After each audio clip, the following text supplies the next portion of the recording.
जय हिंद, जय भारत। दोस्तों, आज हमारे साथ हैं एक बेहद बेहद बेहद खास मेहमान। आपने क्रांतिवीर बटुकेश्वर दत्त का नाम तो जरूर सुना होगा। भगत सिंह के वो साथी जिन्होंने 8 अप्रैल 1929 को उस समय की सेंट्रल असेंबली में 2 बम धमाके किए थे। बहरी सरकार, उस समय की अंग्रेज सरकार के कान खोलने के लिए।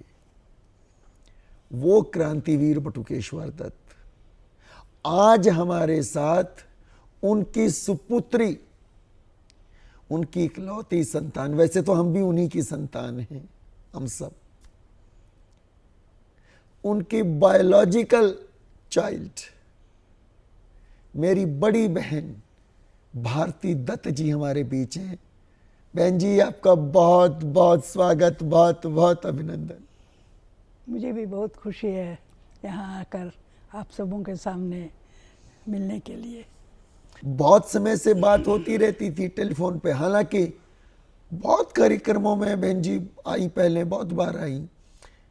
उम्र बढ़ती गई, हिम्मत कम नहीं हुई, हिम्मत तो उतनी ही है, पर शरीर थोड़ा सा तकलीफ बढ़ी। तो ये इंटरव्यू हम काफ़ी समय से प्लान करते रहे। आज वो दिन आया कि जब आमने सामने बैठ के हम इस इंटरव्यू को रिकॉर्ड कर रहे हैं। और दोस्तों, मेरे गले के लिए मुझे क्षमा कीजिएगा।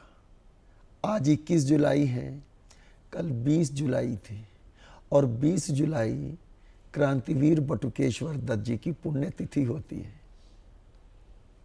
इस बार निश्चित ये हुआ कि वहाँ हुसैनी वाला, पंजाब में भारत पाकिस्तान बॉर्डर पर, जहाँ भगत सिंह, राजगुरु, सुखदेव की समाधि है, वहीं बटुकेश्वर दत्त जी की भी समाधि है, कि उनको श्रद्धांजलि इस बार वहीं चल कर देंगे। तो हम सब लोग इकट्ठे वहीं गए थे, खूब सारे नारे लगाए वहाँ पे, भारत माता की जय, वंदे मातरम, इनकलाब जिंदाबाद। मेरा गला बैठ चुका, तो मुझे तो झेलना पड़ेगा आपको।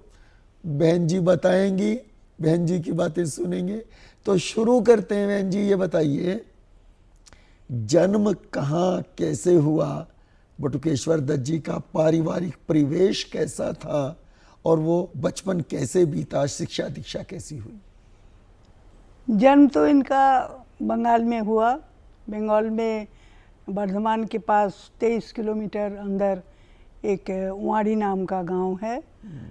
जन्म वहीं हुआ और इनके माता पिता वहीं रहते थे। वहाँ एक पुराना घर भी है जो अब करीब 200 साल 200 इयर्स पुराना हो रहा है। बहुत जीर्ण हो गया था, तो उसका जीर्णोद्धार किया गया है और अभी उसको ठीक से रखा गया है धरोहर के रूप में।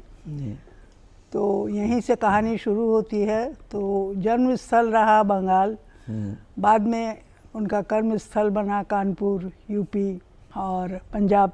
विशेषकर बहुत साथियों से मिलते रहे, क्रांतिकारी साथियों से, उनके कार्यों से प्रभावित होते रहे। तो इस तरह से चलता गया और फाइनली बस गए बिहार में। तो तीनों क्षेत्र मिलाकर उनका जो है ये एक जगह से दूसरे जगह जाना लगा हुआ रहा सारा जीवन। अभी हम बिहार भी नहीं और पंजाब भी नहीं, कानपुर में हैं। तो कानपुर में ये कैसे गए? कानपुर में गए, इनके पिताजी का, मेरे दादाजी का तबादला हो गया। वो रेलवे काम करते थे। ठीक है। नाम क्या था आपके दादाजी का? गोष्ठो बिहारी दत्तो जी। और दादी जी? दादी जी कामिनी देवी। कामिनी देवी। तो दादाजी का ट्रांसफर कानपुर हुआ। हाँ, यानी आपके दादाजी उनके पिताजी? हाँ। ठीक है। कानपुर नहीं हुआ, उनका तबादला बनारस हुआ। अच्छा। और सारे लोग बनारस आ गए। अच्छा। हाँ, इनकी बहन भी थी प्रमिला जी। हाँ हाँ। हाँ, सारे लोग बनारस आ गए। भाई भी थे, बड़े भाई थे। हाँ। तो सब लोग विश्वेश्वर और बीरेश्वर, हाँ, 2 बड़े भाई विश्वेश्वर हैं। बीरेश्वर, हाँ। 2 बड़े भाई थे और बटुकेश्वर ये थे। हाँ हाँ। तो सब आकर के यहाँ रहने लगे और फिर कानपुर के स्कूल में इनकी पढ़ाई हुई। अच्छा। वहाँ पर कानपुर उस समय गतिविधियों से कार्य, ये क्रांतिकारी गतिविधियों का गढ़ था। और वहाँ ये सब देखते देखते उनके मन में प्रभाव पड़ने लगा और उनको मन किया कि हम इसमें शामिल होकर अगर हम कुछ कर सके देश के लिए, कैसे कर सके, तो हमें इसमें जाना होगा। जब तक हम नहीं जाएंगे, इंटर नहीं करेंगे, इनसे दोस्ती होगी, जानेंगे, तभी हम कुछ कर पाएंगे। तो ये इच्छा उनके मन में आई स्कूल में पढ़ते पढ़ते और किसी का सेवा करने की भावना जो है ये इनके मन में बचपन से ही था। जी, इनका जन्म हुआ था 18 नवंबर 1910। 1910 जी। 18 नवंबर 1910 और बाद में इसी डेट में शादी भी हुई 1947 में आज़ाद भारत में। जी। हाँ, तो नेचर उनका बहुत, ऐसे तो हम लोग जानते हैं कि सोचते हैं कि विप्लवियों का नेचर जो है वो बहुत बड़ा उग्र होगा लगता है, लेकिन ये बहुत कोमल स्वभाव के थे। बचपन से ही जैसे स्कूल जाते थे तो हमको कहानी सुनने में आया, अपने भी बताए, कुछ माँ से पता चला कि कोई भिखारी रोड पर बैठा रहता था, तो उसको देखते थे, उसको रोज टिफिन अपना दे के चले जाते थे। अच्छा। जो सुबह स्कूल के लिए निकले, अपना जो टिफिन लिया था और रास्ते में भिखारी को दे जाते थे। वो दे जाते थे। अच्छा। और जाड़े के दिन में एक बार कोट उतार के उसको पहना दिए थे। अच्छा। तो इस तरह का उनका सोच था, विचार था। तो इससे पता चलता है ऐसे विवेकानंद के भी बहुत अनुयायी थे। अच्छा जी। कि देश सेवा और जनता की सेवा, मनुष्य सेवा, मनुष्य सेवा से ऊपर कोई देवता नहीं होते। जी जी जी, इस पर विश्वास करते थे। और बंकिम चंद्र के जो विचार थे, उसके बाद में हमारे अरविंद घोष के जो विचार थे, रेवोल्यूशनरी थॉट्स जो थे, उसमें वो बहुत रुचि रखते थे।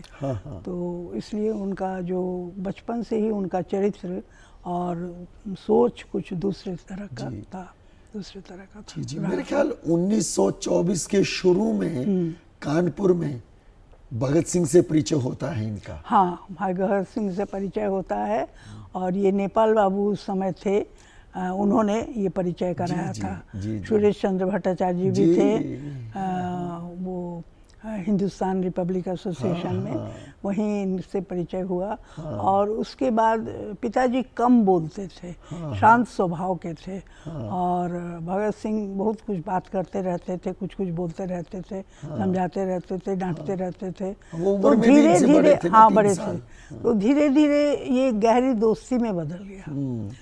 और कानपुर में एक बार 1924 में ही सुने हैं कि वहाँ प्लावन आया था भयंकर जी। तो उसमें मवेशी और बाढ़ आई थी गंगा में। जी, हाँ, गंगा में।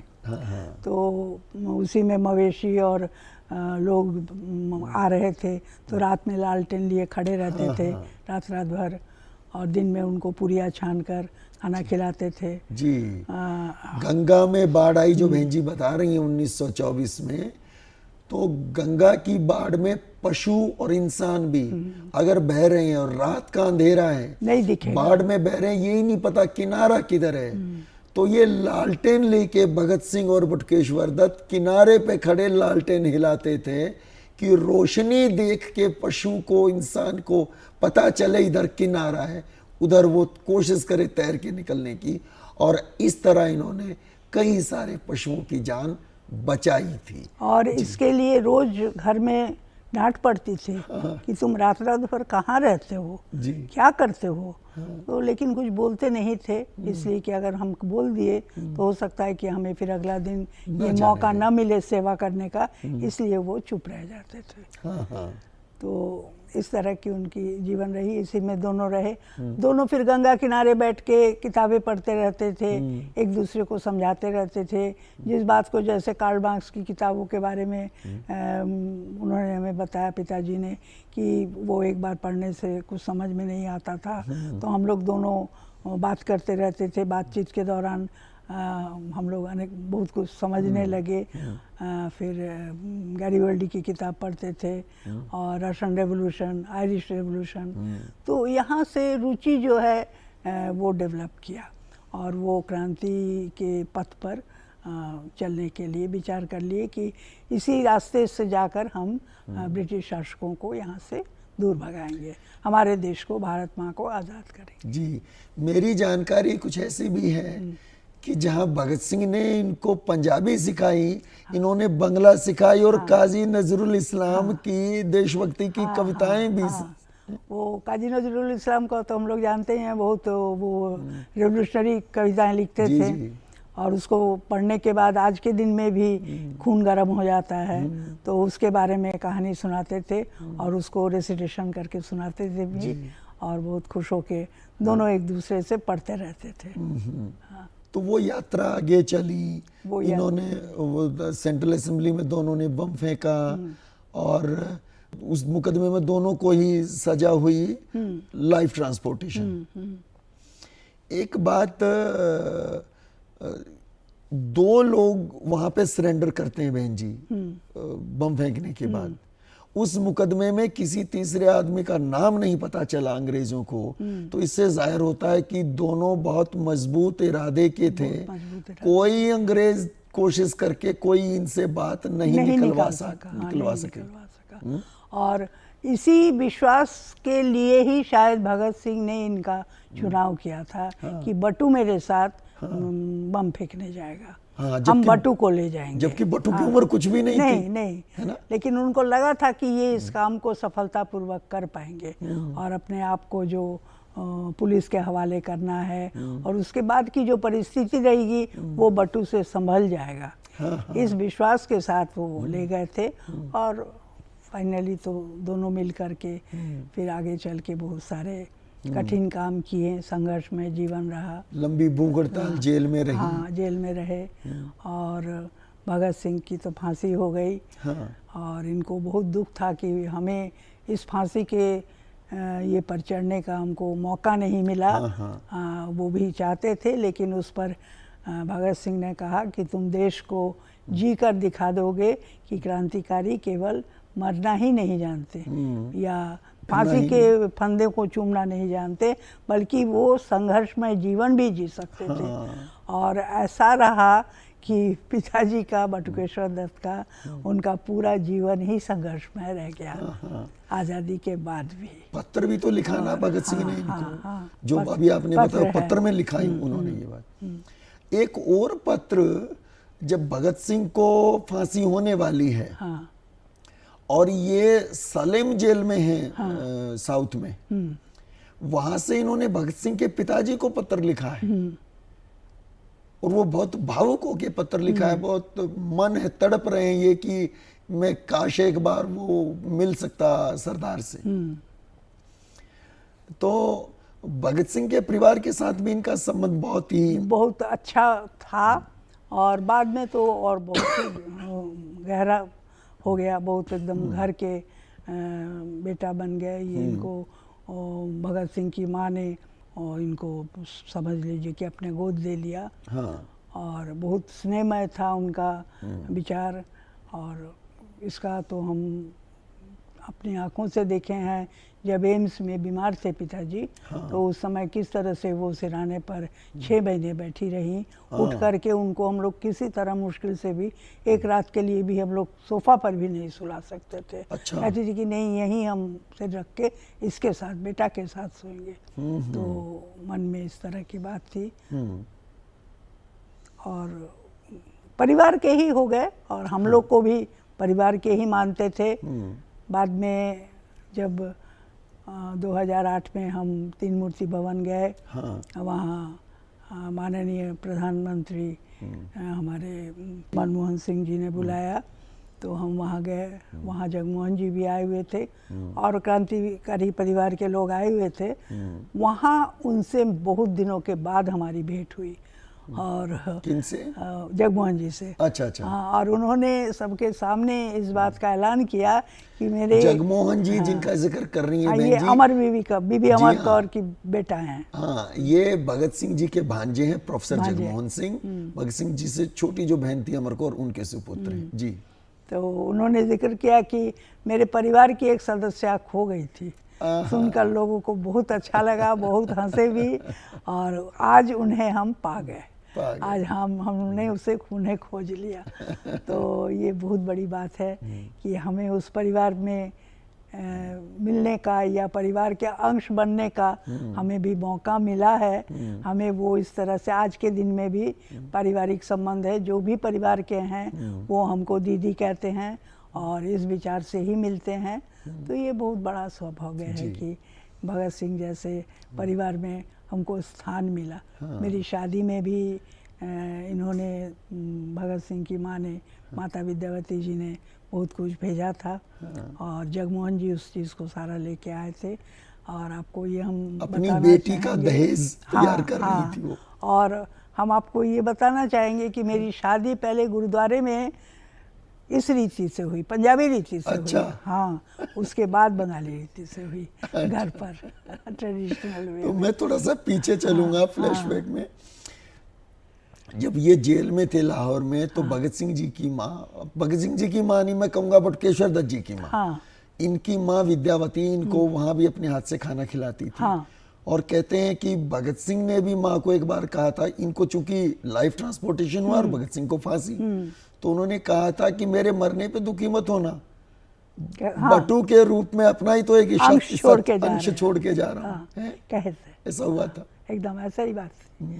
और उसके बाद में बीच में ये बन गया ना, आज़ादी के बाद पिताजी को इंटर्न कर दिया गया बिहार, उड़ीसा, बंगाल में। उससे बाहर वो नहीं आ सकते थे। तो इसके कारण ये पंजाब से अलग हो गए और कुछ पता ही नहीं चला कि इस परिवार का क्या हुआ। उस समय आज़ादी के मोमेंट में ये है भी नहीं, कहाँ है, क्या है। तो बहुत दुखी रहते थे, बार बार बोलते थे, लेकिन कुछ पता नहीं चलता था इतना दूर से। बिहार से बाहर वो जा नहीं पा रहे थे।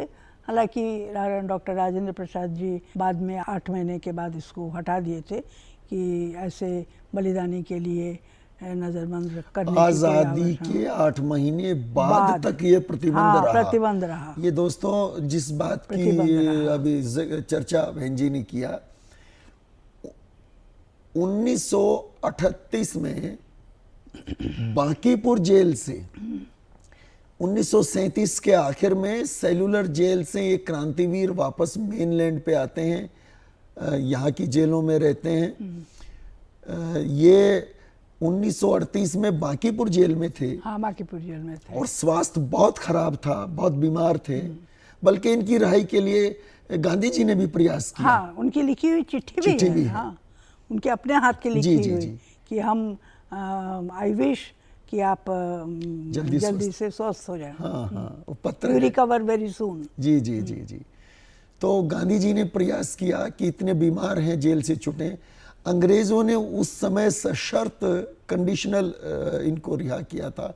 शर्त 2 मोटे तौर पे लगाई जो मुझे याद पड़ती हैं।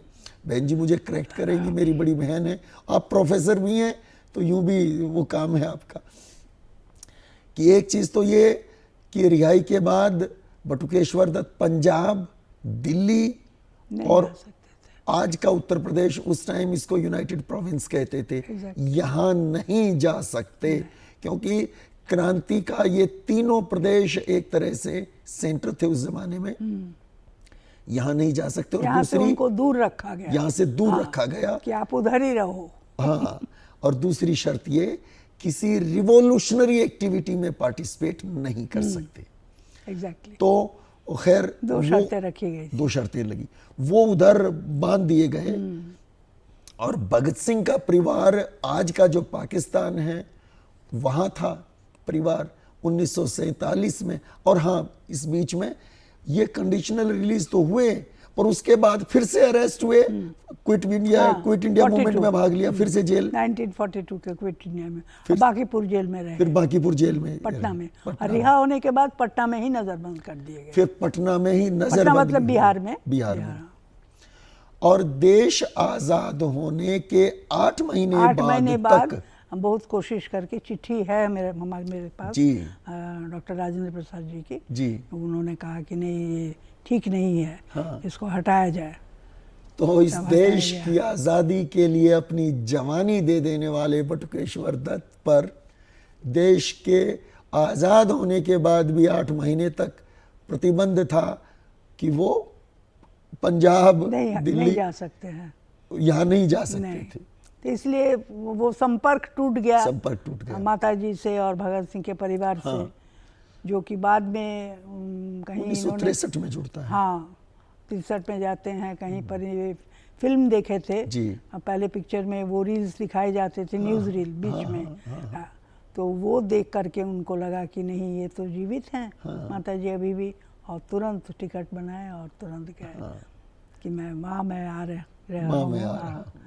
और फिर से संपर्क बन गया। जी, असल में कुछ यूं हुआ दोस्तों कि इधर तो बटुकेश्वर दत्त पर प्रतिबंध लग गया, ये पंजाब नहीं जा सकते,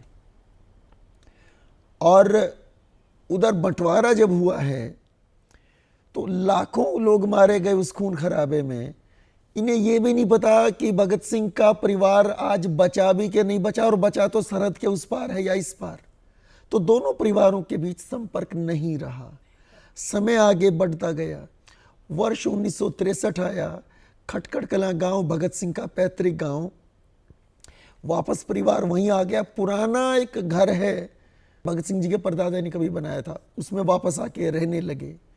और 1963 में 23 मार्च को खटखट कलां गांव में भगत सिंह की एक प्रतिमा लगी, स्टैचू लगा, उसका इनॉग्रेशन हुआ, अनावरण हुआ। उसकी जो न्यूज़ रील बनी थी वो सिनेमा हॉल्स में दिखाई जाया करती थी।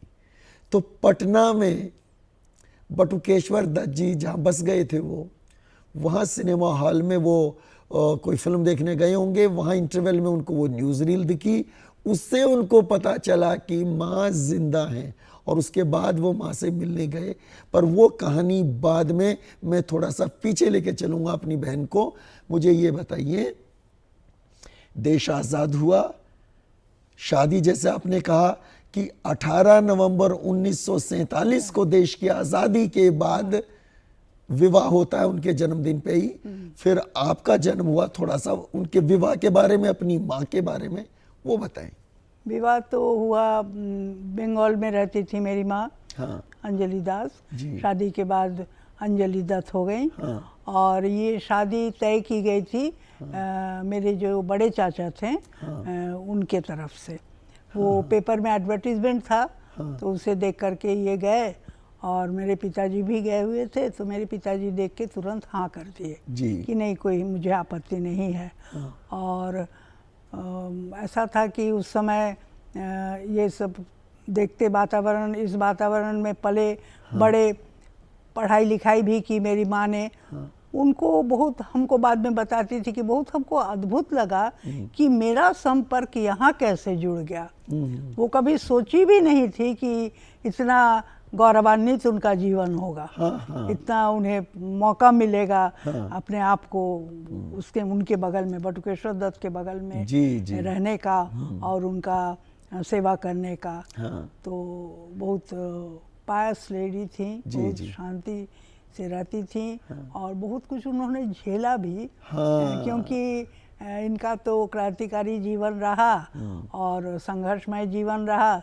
तो कभी कभी बहुत गुस्से में आ जाते थे पिताजी। अच्छा, गुस्सा करते थे? कभी कभी आ जाते थे, लेकिन माँ पर इसका कभी असर नहीं पड़ता था। माँ को सब कुछ बना करके फिर मुंह बंद रखती थी और करती थी। आपके नाना जी मेरे ख्याल से वो कॉन्ट्रैक्टर थे, वो माइंस का कॉन्ट्रैक्ट थे, है ना? अबरक के माइंस का। तो वो भी उधर का था, बंगाल में। पार्टीशन के बाद वो लोग चले आए। अच्छा। पार्टीशन के बाद चले आए। तो जिस समय शादी हुई, बटुकेश्वर दत्त जी की उम्र थी 37 साल। और आपकी माँ की उम्र कितनी थी? माँ की उम्र होगी, कितना होगा हमको याद नहीं है। कुछ बहुत छोटी नहीं थी, लेकिन 7-8 साल छोटी थी। 7-8 साल छोटी थी। लेकिन जो अर्निंग की बात है, आय का साधन आपके पिताजी के पास बहुत प्रॉब्लम हुआ। वो तो आपको अभी हमने जैसा बताया कि नज़रबंद रहने से वो बाहर नहीं जा सके, तो उनको लाइवलीहुड का बहुत प्रॉब्लम हुआ। और बाद में ऐसा हुआ कि वहाँ हमारे मेरी माँ तो ग्रेजुएट थी आशुतोष कॉलेज की, कलकत्ता की, तो पढ़ी लिखी थी, तो उनको नौकरी मिल गया मतलब वो कर दिए। हमारे यहाँ जो बद्रीनाथ वर्मा थे, doctor Badrinath Verma education minister, उन्होंने देखा कि नहीं बहुत मुश्किल में है, तो इनको हम नौकरी में व्यवस्था टीचर कर लगी देते वो? हैं। हाँ, टीचर थी Bankipur government girls high school में, Bankipur government girls high school में टीचर होकर के ज्वाइन की, लेकिन उनको हिंदी नहीं आती थी और बंगाल की थी, और हिंदी उस समय पास करना भी जरूरी था। तो 2 साल उनका ऐसे ही रहा सर्विस। 2 साल बाद कंफर्मेशन हुआ जब वो हिंदी प्रोबेशन का, था। हाँ, हिंदी का एग्ज़ाम दे दी। अच्छा अच्छा तो अच्छा। फिर चलता रहा, और पिताजी को तो बहुत तरह का बिजनेस का कुछ करने के लिए दिया गया था। छोटी छोटी चीज़ें, जैसे बस का परमिट एक दिया गया। वो कहानी कुछ बताइए, फैक्ट्री, वो बहुत ही हाँ।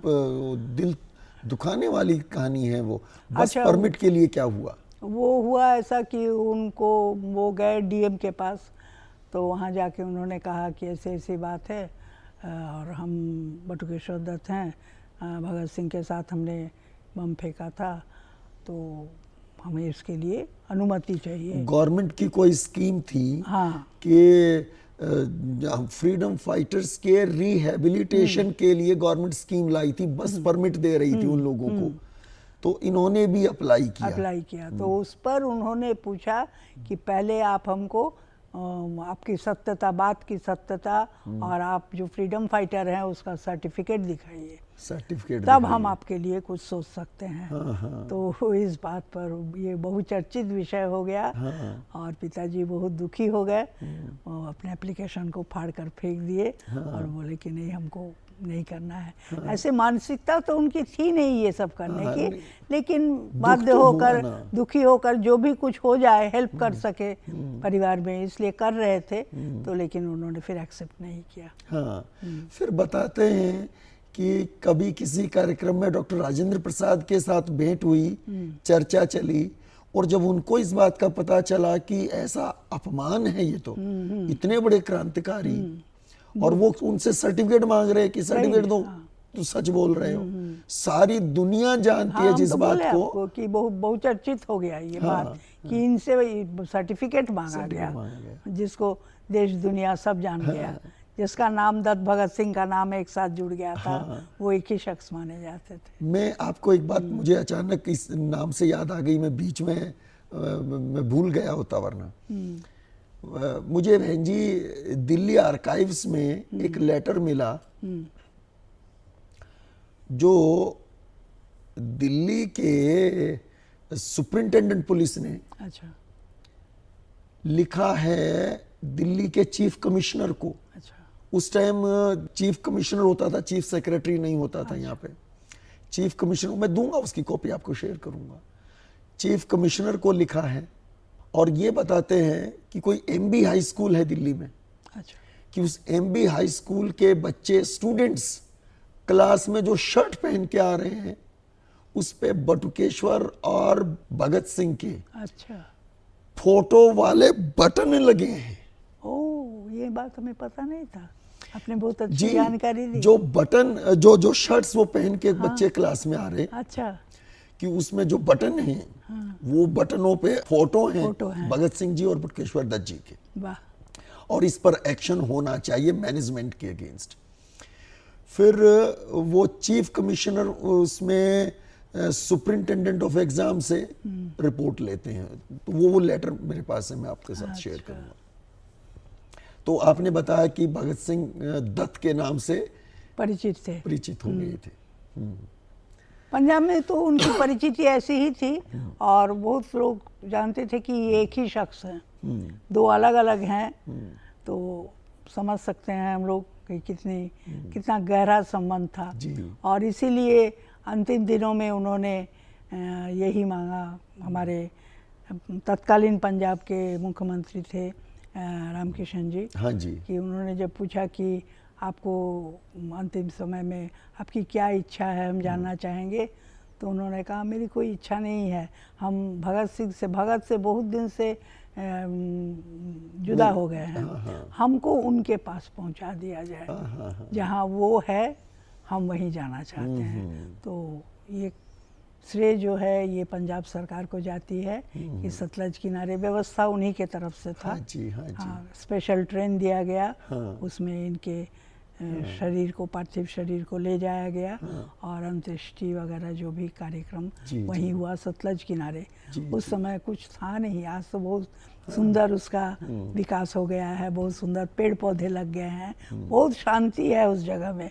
हम तो कहते हैं कि ये तीर्थ स्थान है, प्रत्येक भारतवर्ष के प्रत्येक लोगों को वहाँ जा कर के उस मिट्टी को एक बार छूना चाहिए और वहाँ से आशीर्वाद लेकर आना चाहिए। वहाँ जाने से, कल भी हम पहुँचे थे वहाँ, हम लोग बहुत लोग थे, हमारे साथ में बहुत सारे लोग थे, बहुत अच्छा लग रहा था, बहुत मन भावुक भी हो रहा था, लेकिन खुशी भी हो रही थी।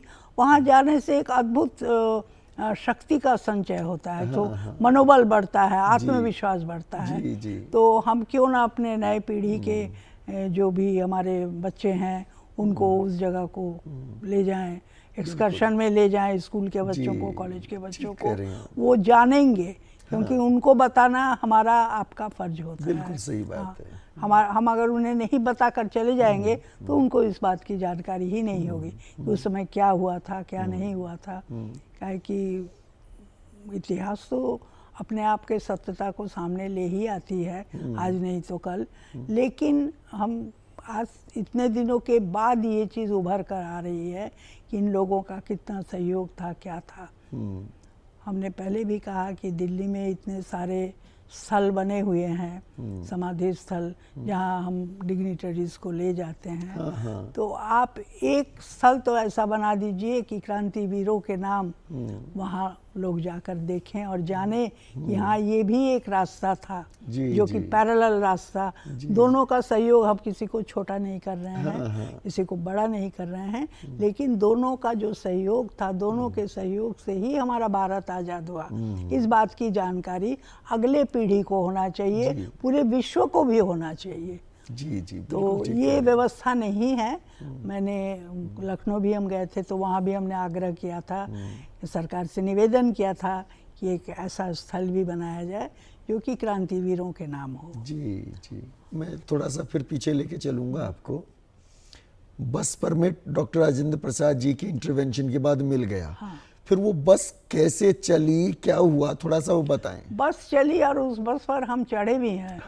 पटना से वो दानापुर जाती थी, दानापुर से पटना आती थी। अच्छा। लेकिन वो मानसिकता उनकी इस तरह की नहीं थी, दूसरे तरह की थी, वो उसको नहीं कर पाए। वो जो हमारा बस चालक था, वो प्रतिदिन आकर के बस हमारे कुछ दूर में एक राधा कृष्ण का मंदिर है, गौड़िया मठ, वहाँ लाके बंद कर देता था, रोक देता था। अब बोलता था आज ये खराब हो गया, कल वो खराब हो गया। पिताजी परेशान हो गए कि हमको बोले कि रोज इसके पीछे 300 रुपया देना पड़ता है, हमको कुछ मिलता तो है नहीं, उल्टा हमसे इसके लिए खर्चा करना पड़ता है, तो इसको हटा ही देते हैं। फाइनली कैलटेक्स के बड़े बड़े तेल के डिब्बे जो थे, वो मेरे घर में है, अभी भी है। वो देखते हैं तो सब याद आ जाता है। एक बिस्किट फैक्ट्री भी था। हाँ, उसका बिस्किट आता था बड़ा सा कंटर में, उस समय टीना वाला जो आता था। बिस्किट फैक्ट्री लगाई उन्होंने। हाँ लगाई, वो लेकिन बताएं थोड़ा सा। वो कुछ भी कहीं भी सफलता नहीं मिली। वो कैसे रहा, थोड़ा सा बताएं, ध्यान है आपको? वो बिस्किट होता था और खूब सुंदर सुंदर बिस्किट होता था। अच्छा। पेड़ पौधे होते थे, जानवर होते थे। अच्छा। और मेरे लिए बक्सा आता था पूरा, एक डब्बा। अच्छा। हम तो निकाल के खाते थे, बहुत मज़ा आता था। तो हम तो बहुत खुश थे कि बिस्किट बन रहा है, खूब खा रहे हैं। लेकिन वो भी ज़्यादा दिन नहीं चला।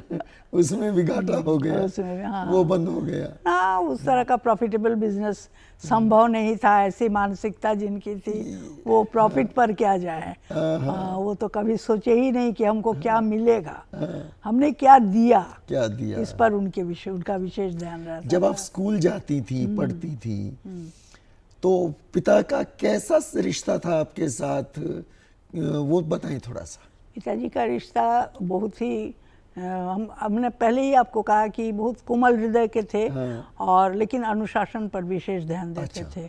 तो आज हम कहेंगे कि ये श्रेय उन्हीं को जाता है। वैसे उनके जाने के बाद माता जी ने हमको भरण पोषण किया, देखा, हमें पढ़ाया। तो हम माता जी का भी आभार व्यक्त करती हूँ उनके प्रति। और पिताजी बहुत कोमल हृदय के थे, हमको डांटते बहुत नहीं थे, लेकिन उनका एक बार का कुछ कहना या कहने का कोशिश हम समझ जाते थे कि क्या कहना चाहते थे। तो वो बहुत अच्छा था। और बहुत कुछ सिखाते रहते थे। एटलस लेकर बैठते थे। अच्छा। हाँ, पैसा तो था नहीं जेब में। एटलस लेकर बैठ कर के आओ मेरे साथ बैठो, हम लोग जाएंगे पूरे देश दुनिया की सैर अरे करेंगे। वाह, क्या बड़ी सुंदर बात बताई बड़ी आपने। सुंदर बात थी। और उसमें जो लॉन्गिट्यूड लैटिट्यूड होता था ना, वो शहर के साथ लॉन्गिट्यूड लैटिट्यूड हमको बता देते थे और बोलते थे खोजो एटलस। इसलिए एटलस देखना, हम वो भी एक जानकारी चाहिए डिक्शनरी देखने के लिए, एटलस देखने के लिए। तो आजकल तो वो चीजें छूट रही हैं। वो सिखाने का इतना सुंदर तरीका उन्होंने निकाला, इतना सुंदर कि तरीका। चलिए यात्रा करते हैं। अच्छा, उसके लेके पूरा बैठते थे और हम बहुत सारा शहर खोज देते थे। कभी कभी नहीं मिलता था, बता देते थे पिताजी। और फिर उसके बाद बोलते चलो 1-1.5 घंटा हम लोग पूरे दुनिया की सैर कर लिए। चलो अब उठते हैं, खाना खाने जाते हैं या काम पर जाते हैं। बड़ा मजा आता था। दुनिया का नक्शा लेकर बैठ गए। इसलिए ज्योग्राफी में हम बहुत बहुत अच्छे हैं। हाँ, बहुत नॉलेज है। कहाँ कौन नदी है, कहाँ पहाड़ है, कहाँ कौन देश है, कितना महादेश है, वो बहुत पहले से ही है। स्कूल लेवल से आगे से ही हमको बना हुआ है। बहुत बढ़िया, बहुत सुंदर था। और वैसे स्वतंत्र देश में उनका सामाजिक जीवन कैसा रहा, और कुछ राजनीति में भी कुछ पार्टिसिपेट किया? पार्टिसिपेट राजनीति में 1964 में उन्हें वहाँ उस समय अनंत शरणम अयंगर थे गवर्नर, एज गवर्नर आए, ज्वाइन किए। और उनसे पास ये जाके मिलने के बाद में वो बहुत मानते थे, अपने बेटा पुत्र समान मानते थे। तो उन्होंने इनको बुलाया और ज़बरदस्ती इसमें विधानसभा में उनको एक नॉमिनेट किया। एग्जैक्टली, नॉमिनेट किया, मनोनीत किया। और वो जाते रहे। वो पोस्ट 6 महीने का था। अच्छा। लेकिन 6 महीने बाद हमारे गवर्नर साहब नहीं रहे। और दुख की बात यह है कि उन्हें हटा ही दिया गया। उनको कंटिन्यू कराना चाहिए था, लेकिन चलिए वो नहीं हुआ। हम अतीत के जिन चीज़ों को नहीं मिला उसके लिए हम कोई क्षोभ नहीं करते हैं, क्योंकि पिताजी वो भी नहीं लेना चाहते थे। लेकिन चूंकि वो अपने पुत्रवत मानते थे तो उनका कहना मानना पड़ा। बहुत स्नेह करते थे। जब बीमार हुए, और उससे भी पहले थोड़ा सा चलते हैं, वो जो 1963 माँ बेटे का मिलन था, उसकी आप साक्षी हैं। हम गए थे। आप गए थे? गए थे, हम आए हुए थे यहाँ। अभी तो दिल्ली में है। कल जैसे गए थे उस घर में। तो जाकर तो बहुत अच्छा लग रहा था, सब याद आ रही थी। कल वहाँ से आप तो चूंकि हमसे पहले पहुँच गए, हम बस में थे। वो बस वाला पता नहीं कहाँ से हमको भटकाता लेके गए, हम लेट हो गए। आपके निकलने के बाद फिर वहाँ पे हमने बड़े इत्मीनान से सब लोग, और वहाँ उस दिन का जो माँ बेटे का मिलन है ना, उस पर मेरी एक कविता भी है। अच्छा। हाँ, तो वहाँ फिर बड़े चाव से हमने वो कविता भी पढ़ी। वहाँ बड़ा महफिल जमी हमारी। तो हम लोग पहले निकल गए, इसलिए मिस कर गए। हाँ, बहुत अच्छा लगता। वो 9 सितंबर 1963 का दिन था। उस दिन कैसा वातावरण था आपको याद होगा, थोड़ा सा बताएं। और वहां जब आप मिली भगत सिंह की माँ से, भगत सिंह के बाकी परिवार से, आप तो पहली बार मिल रही थी। हम तो पहली बार मिल रहे थे। तो कैसा आपके हमको साथ? तो उन्होंने ऐसे अपना लिया, लगा कि हम घर के हैं। हमको लगा ही नहीं कि हम बाहर से आए हैं, घर के हैं। ये खाओ, वो खाओ, मिठाई खाओ। और सबसे तो अभी तक हमको याद आती है कि दूध हमको पिलाने के लिए दूध लाते थे, और हम दूध पीना नहीं चाहते थे, हमको अच्छा नहीं लगता था। तो बहुत डांट पड़ती थी, बहुएं डांटती थी। बहुएं बोले तो माता जी की बहुएं, यानी कि भगत सिंह के छोटे भाइयों की पत्नियां, छोटे भाई कुलवीर जी या कुलतार सिंह जी। उनके, उनसे बाद में मिले हैं, इस बात की चर्चा हुई है, बहुत अच्छा लगा। तो डांटते रहती थी और कभी कभी हमको गन्ने के खेत में भी ले जाते थे। अच्छा। चलो वहाँ गन्ने के, बड़ा हमको मज़ा आता था गांव में। गन्ने के तो और अभी तो बहुत कुछ चेंज हो गया है, बदल गया है। जाते थे वहाँ, ऊख निकाल के देते थे, हम दांत से छिलते थे। तो आप तकरीबन 14 साल की थी मेरे ख्याल से। 49 का है आपका जन्म? हाँ, 48। अच्छा, 48। तो उस समय 14 साल के नहीं थे, उस समय तो 63 था ना? 15 था, 15 15 के हो गए फिर आप। हाँ। तो कितने दिन वहाँ रहे? हाँ, 4-5 दिन थे। खटखड़ कला में? हाँ, खटखड़ कला में 4-5 दिन थे। अच्छा अच्छा। उसके बाद फिर मिलना, फिर हाँ, सिलसिला फिर शुरू हो उसके गया। हाँ, उसके बाद फिर चले आए लौट करके। और फिर एक बार माता जी भी आई थी हमारे पटना के घर ये पे में, घर पे आई थी। तो हम लोग सब मिलके गुरुद्वारा गए थे। हाँ हाँ। वो भी 2 दिन के लिए थी। उसके बाद मेरी जब पढ़ाई लिखाई के बाद शादी हुई तो उनको याद था सारा कुछ, उन्होंने भेजा, जेवरात भेजे, फिर वो लहंगा भेजा उन्होंने। वो लहंगा बहुत सुंदर था, ऑरेंज कलर पर जरी का काम किया हुआ। तो वो आपकी दादी थी ना वो? दादी थी। अच्छा। हम तो अजीब तरह से देखते रहते थे कि कैसे इस अवस्था में, इतना एज हो गया है, छोड़ करके 1 मिनट भी बेटा को नहीं उठती थी, बैठी रहती थी। तो 1964 में वो बीमार हुए? 64 में जुलाई में ही बीमार हुए। अच्छा। और दिसंबर तक पटना में चलता रहा इलाज। तो बहुत कुछ हम लोग नहीं कर पाए, घर में परिवार की स्थिति ठीक नहीं थी। तो जो भी हो, और वहाँ हमको घर रूम लेने का भी कोई उपाय नहीं था। तो वहाँ डॉक्टर UN शाही थे, उन्होंने अपना रूम छोड़ दिया था। अच्छा। हाँ, उन्होंने बोला कि नहीं, आप यहाँ रखो। और ट्रीटमेंट होते रहा। डॉक्टर B मुखोपाध्याय ट्रीटमेंट कर रहे थे, एशिया के उस समय सबसे फर्स्ट नंबर 1 डॉक्टर थे, ऑर्थोपेडिक। जी जी। तो वो कर रहे थे, लेकिन उनको एकाएक शक हुआ कि कुछ गड़बड़ है। और 22 दिसंबर या 22 जनवरी वो ले करके चल दिए कि इनको हम दिल्ली चेकअप कराएंगे।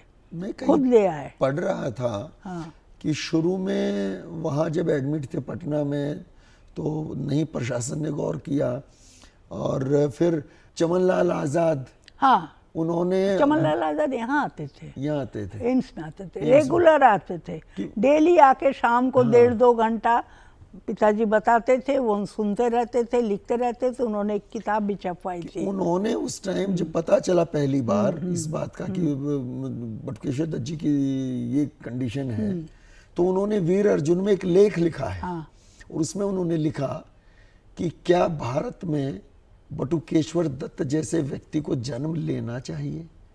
सही में। तो वो उसके बाद फिर हड़कंप मचा कि अरे ये बात है।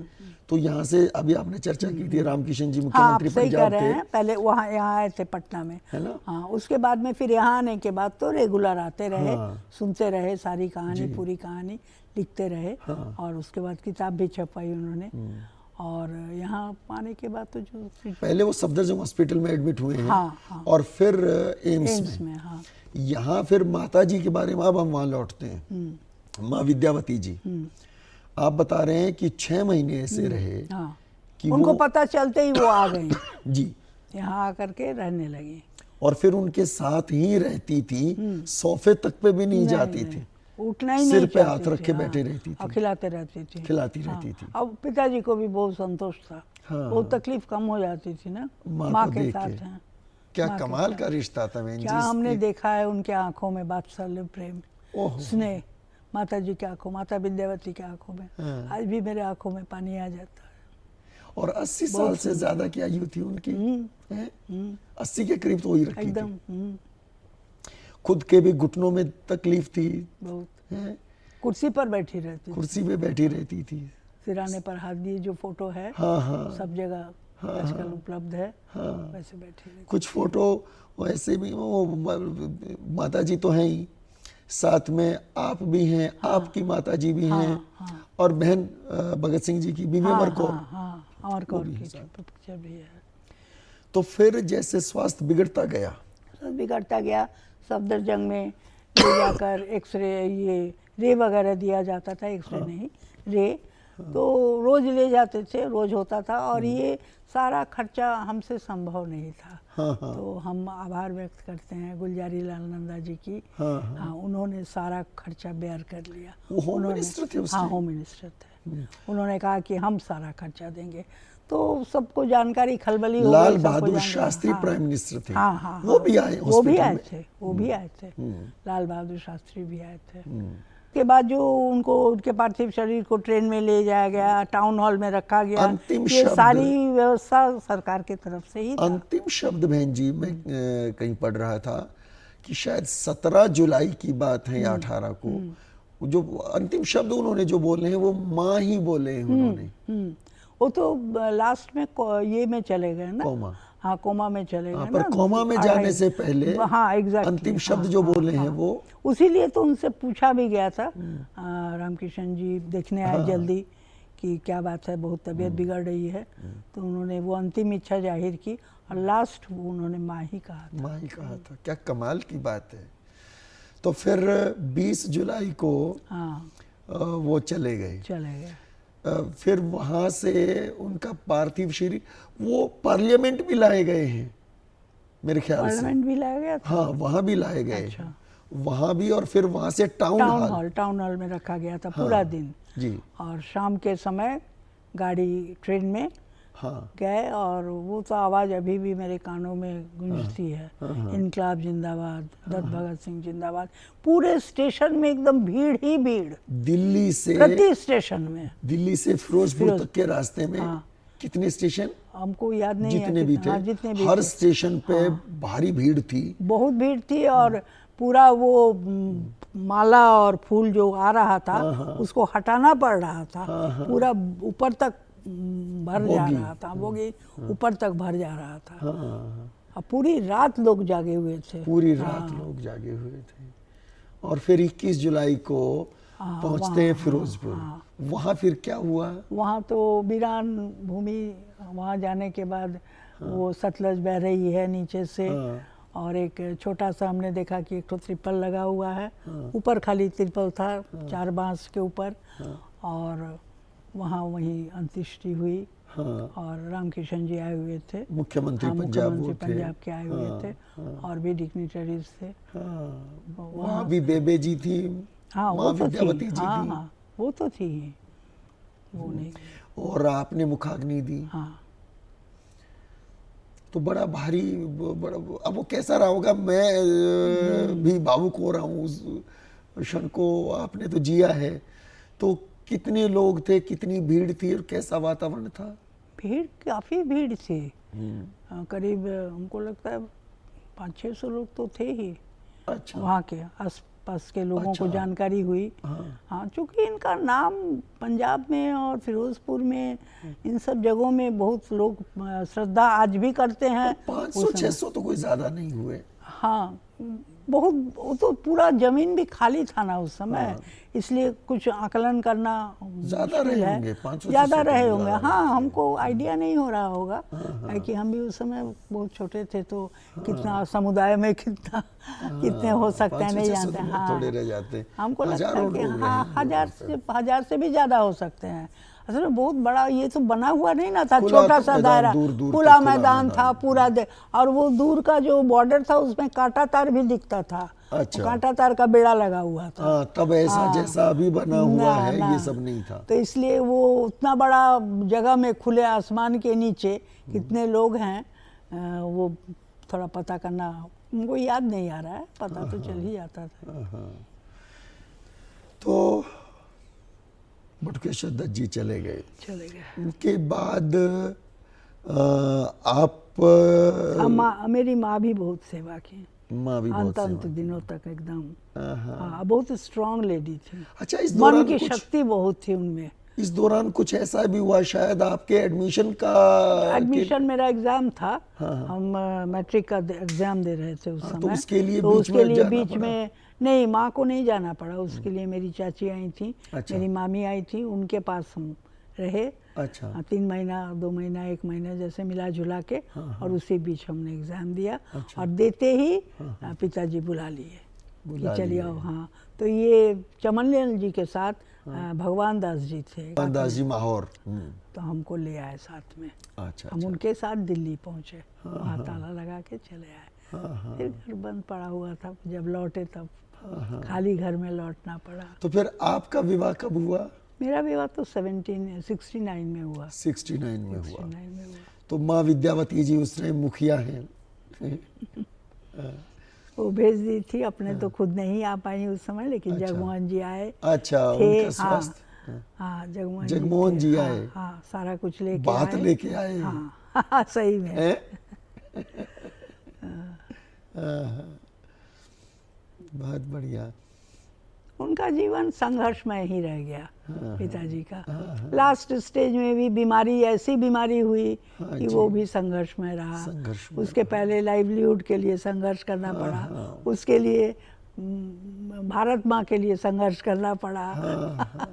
तो लेकिन वही कहते थे कि कभी कुछ मांगना नहीं है, मांगना क्या नहीं। दे रहे हैं। माली पौधा लगाता है, आम खाने के लिए नहीं लगाता है। जी जी। पौधा लगा के छोड़ देता है, जब बड़ा होगा दूसरे खाएंगे, उसको संतोष होगा, संतोष होगा। मन शांत होगा, मन को। हमको भी यही सिखाते थे जी।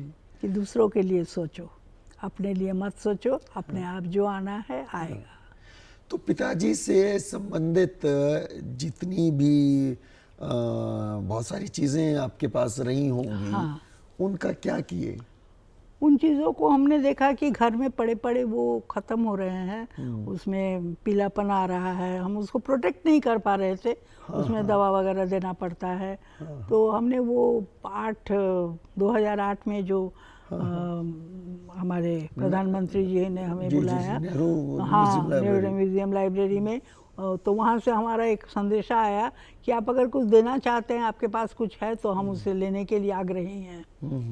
तो हमने देखा कि ये ठीक जगह है, यहाँ रहेगा ठीक से। तो वहाँ क्या क्या दिया गया है? वहाँ घड़ी की याद तो है, एक डायरी था, वो दिया गया है। कुछ उनके आपके हाथ की लिखी हुई, वो मैन्युस्क्रिप्ट टाइप का नहीं होता है, आज लिख दिए, काट दिए, फिर कहीं से और शुरू किए, रफ जो लिखाता है। हैंडराइटिंग बहुत सुंदर था, वो तो आप लोग देखे ही हैं चिट्ठी में। हाँ, तो वो दिए। और भी कई सारी चीज़ें, 7-8 चीज़ें हमने दी थी, जिसमें कपड़ा वगैरह पहनावा कुछ नहीं था। लेकिन ये सब तो कपड़े वगैरह आपने रखे संभाल के? कपड़े वगैरह कुछ हैं, कुछ हैं। तो बहुत कम है, लेकिन है। उसको हम अभी तक तो संभाल के रखे हैं, उसमें पूरा कीड़ा नहीं लगे, ये नहीं लगे। हाँ। तो ओवारी वाला जो घर है, वो मैंने तो चित्र ही देखे हैं, अवसर आपसे बात भी होती है कि कभी चलेंगे वहाँ। मिट्टी का बना घर है, 2 मंजिला घर? मिट्टी का बना घर था, और उसमें ना दीमक लग के भीतर से बंद हो गया था। अच्छा जी। अब दरवाजा जो ताला लगा था, तो ताला ही रह गया था। अच्छा। तो वहाँ कभी कोई गए भी नहीं, और पिताजी भी, हम लोग दूसरे ये में त्रस्त से, इसलिए वहाँ जाना नहीं हुआ। तो एकाएक वहाँ से बीडीओ साहब की चिट्ठी आई। एक वहाँ कमेटी है गांव की, वो देखभाल करती थी, तो उनकी चिट्ठी आई कि देखिए आपके इस घर को कुछ लोग जो हैं वो लेना चाहते हैं, मैंने कब्जा करना चाहते हैं, कब्जा करना। तो आप एक बार आके खड़े हो जाइएगा, तो उनको हिम्मत नहीं होगा। तो हम फिर तुरंत एकदम सुन के नेक्स्ट डे चले गए, जाकर देखा, हाँ, बहुत ज़मीन वगैरह जो था उसमें, धान की ज़मीन, वो सब कुछ लोग यूज़ कर रहे हैं, ले लिए हैं।